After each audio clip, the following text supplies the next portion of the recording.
Hello, my name is Wen Han. I'm the founder, chairman, and CEO of Windrose Technology. Cars and trucks are some of the most important things of our lives and economy, and to make them safer and cleaner is going to be a huge project. However, to do that, we need students to be aware of what can be done in this realm, and to do that, we really want to be close to students, young talent. And I learned about this wonderful thing called the co-op program.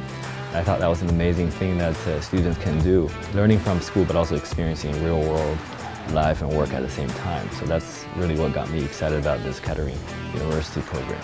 Programs like the Kettering University are really have been at the center of automotive technology and innovation. So naturally, working with Kettering University is a great place, it's a great selection. I think Kettering seems to be an ideal place to try things, to learn and to experience what it's like to work in the real world, and nothing's more exciting than that.